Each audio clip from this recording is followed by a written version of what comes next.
பயோடைனமிக்னு പറയുമ്പോൾ தமிழ்ல പറയുമ്പോൾ அது உயிர் சக்தி வேளாண்மைன்னு പറയും உயிர் சக்தி. This biodynamic agriculture was introduced in 1924. இப்போ இல்லை, எப்போ கரெக்டாக 100 இயர்ஸுக்கு முன்பு. இந்த ஃபார்மர்ஸ் அவருக்கும் ஒரு சில ப்ராப்ளம்ஸ் இருந்தது. Because the chemical farming was introduced in 1870, 1880, almost 100 years before India. In India, chemical farming was introduced in 1960s and 1970s.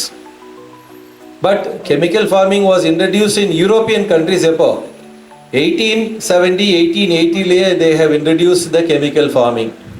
So exactly over 50 years, even in India, European countries, after 50 years they find out the problems. So almost 50 years, in 1870, 1860s they introduced. By 1920, the farmers had problem. That is why and the problem irundadunala ivrda raja avaroda per Count Kaiserling avarta poi சொன்னாங்க. Why எதுக்காக அவர்கிட்ட சொன்னாங்கன்னு பார்க்கும்போது, this Count Kaiserling was a friend of Dr. Rudolf Steiner. So what are the 3 problems? என்ன அவருக்கு ஏது problem இருந்ததுன்னு பார்க்கும்போது, ஃபர்ஸ்ட் சாயில் ஃபர்டிலிட்டி. மலையாளத்தில் என்ன പറയും? மண் வளம். தமிழ்ல பலபுஷ்டி. Very difficult. பலபுஷ்டியா? பலபுஷ்டி. ஓகே. ஸோ அது இப்போ சாயில் இருக்கக்கூடிய அந்த ஃபர்டிலிட்டின்னு சொல்ற பலபுஷ்டி.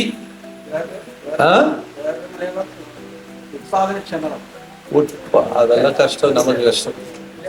மண்ணில் இருந்த அந்த சாயில் ஃபர்டிலிட்டி அது குறைஞ்சிட்டே போகுது அப்படிங்கிறத கண்டுபிடிச்சாங்க. சரியா? அப்போ அவர் ஸ்டைனர்ட்ட போய் கேட்டு, அப்போ 1920s அந்த கெமிக்கல் ஃபர்டிலைசர்ஸ் இன்ட்ரடியூஸ் பண்ணும்போது அந்த சாயிலோட அந்த ஃபர்டிலிட்டிங்கிறது கீழே போயிட்டே இருக்குது. தே ஐடென்டிஃபைடு. அது எங்கனையானு கண்டுபிடிச்சி, அப்போ அவர் இப்போ அனிமல், அதாவது இப்போ ஆடு மாடுக்கு வேண்டி இப்போ ஃபாடர் கிராஸ் வளர்க்குது இல்லை, இப்போ புல் வளர்க்குது இல்லை, അങ്ങനെയാണ് അവർ ചില പുല്ലുകൾ വളക്കും. ആൽഫാൽഫാന്ന് പറയും, ല്യൂസൻ, അങ്ങനെയാണ് നിറയെ ചെടികളുണ്ട്. അതിപ്പോൾ എങ്ങനെ ഇപ്പോൾ പ്ലാന്റിങ് ചെയ്യുമ്പോൾ ஒரு எவ்ரி 2 monthsக்கு ஒருக்கா they கட் பண்ணும். ஒரு 2 months 3 monthsக்கு ஒருக்கா கட் பண்ணும். അങ്ങനെ ஒரு 21 times கட் பண்ணும்போது தான் அந்த செடியெல்லாம் போய் திருப்பி ரீபிளான்டிங் வேண்டி வரும். ஆனால் பட் வாட் ஹேப்பன்ட், இந்த கெமிக்கல் ஃபர்டிலைசர்ஸ் யூஸ் பண்ண ஆரம்பிச்சு ஒரு 9 times ஹார்வெஸ்ட் பண்ணும்போதே அவர் ரீபிளான்டிங் பண்ண வேண்டிய ஒரு கண்டிஷன் வந்து, அப்போ அவர் கண்டுபிடிச்சு சாயில் ஏதோ ஒரு குழப்பம் உண்டு. அதுகொண்டான இப்போ நம்மளுடைய செடிகள் அதிக ரொம்ப நாள் வளராது, சீக்கிரம் நசிச்சு போயின்னு கண்டுபிடிச்சு. அப்போ அவர்கிட்ட போய் கேட்டு, ஸோ எங்களுக்கு என்னது சாயிலோட ஃபர்டிலிட்டிங்கிறது குறைஞ்சிட்டே போகுது. Second animal.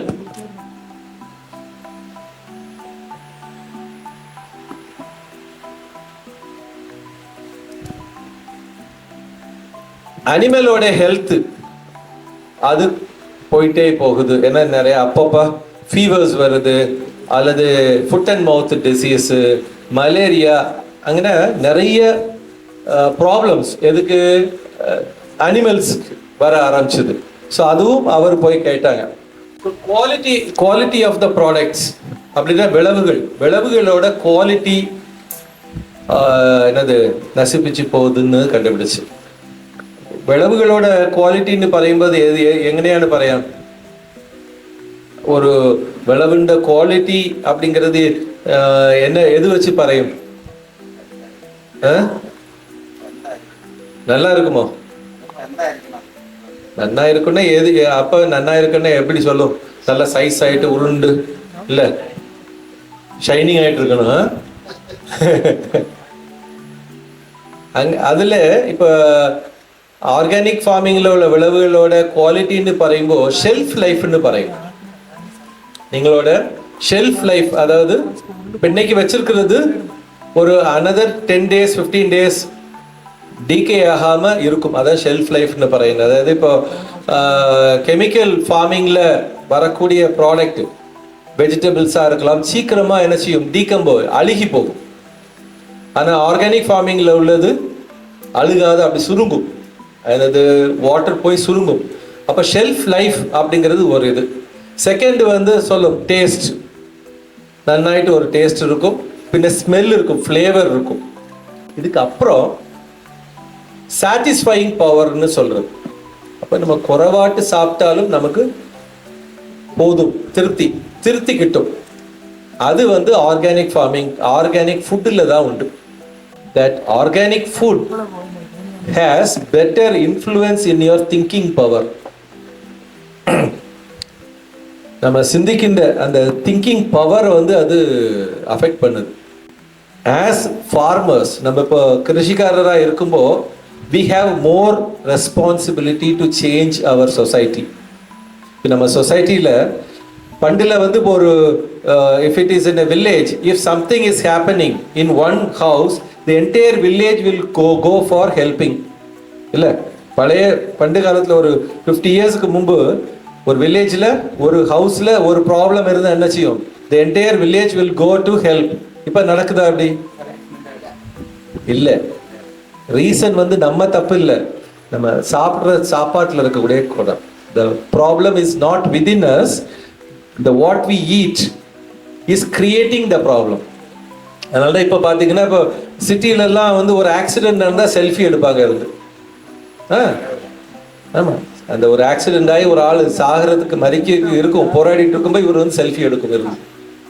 ஸோ இது வந்து it's not because of the humans, it's because of the food.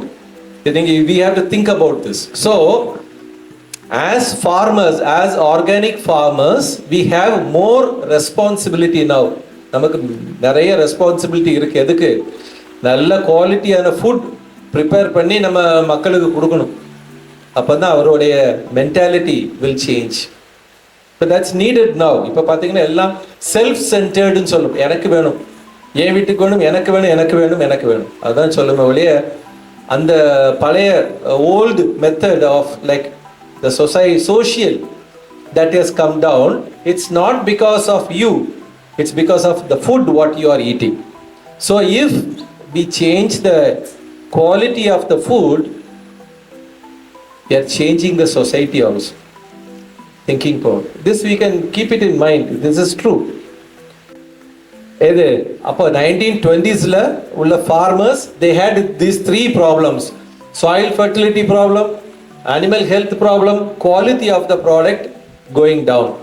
So அப்போ அவர் போய் என்ன செஞ்சது, அவர் ருடால்ஃப் ஸ்டைனர்ட்ட போய் கேட்டது, எங்களுக்கு வந்து ஒரு புது மெத்தட் கொடுங்க, we need a new method to solve these 3 problems. Based on that only Steiner made a research. 1920s போய் கேட்கும்போ he made a research பண்ணிட்டு 1924 after 4 years he gave this new technology as biodynamic agriculture. So அப்ப அந்த இப்ப 1920s chemical farming 1860s and 1870s introduce பண்ணின அந்த நேரத்துல இருந்து இந்த ப்ராப்ளம் அங்க யூரோப்பியன் கண்ட்ரீஸ்ல முதல்ல வந்துருச்சு. நமக்கு இப்போ தான் வந்திருக்கு. நமக்கு வந்து 1960s, the 100 years after, almost 80 to 100 years later only the chemical was introduced in our country. So we are realizing the problem very late. But அங்க வந்து அந்த பீப்புளுக்கு வந்து சீக்கிரமாயிட்டு 1860s and 70s இன்ட்ரடியூஸ் பண்ணதுனால they realized the problem in 1920s and they were searching for alternatives. நம்ம இப்போ பார்க்குறது மாதிரி தான், they were looking for alternative. அதுக்கு ஆல்டர்னேட்டிவ் மெத்தட்ஸ் என்ன இருக்குன்னு கண்டுபிடிக்கிறதுக்கு தான் அவர் ஸ்டைனர்ட்ட கேட்கும்போது அவர் வந்து இந்த biodynamic agriculture he gave the methodology. This biodynamic farming can be practiced only in a good organic farm. அப்போ பயோடைனமிக் ஃபார்மிங் வேற, பின்ன ஆர்கானிக் ஃபார்மிங் வேற அல்ல. Very good organic farming practices எங்கே இருக்குதோ அங்கே மட்டும்தான் என்ன பண்ண முடியும், இந்த biodynamic farming will perform better. ஏன்னா some people will think okay நமக்கு ஆர்கானிக் ஃபார்மிங் வேண்டாம், பின்ன நம்ம பயோடைனமிக். அங்கே இல்லை. பயோடைனமிக் ஆர்கானிக் ஃபார்மிங் வந்து ஃபவுண்டேஷன், பேசிக். அது நல்லா ப்ராக்டிஸ் பண்ணும்போது, நல்லா இருக்கும்போது அதில் என்ன செய்யாது, அதில் வந்து இந்த பயோடைனமிக் ஃபார்மிங் வந்து குயிக் ஆகிட்டு ரிசல்ட் கிட்டும்.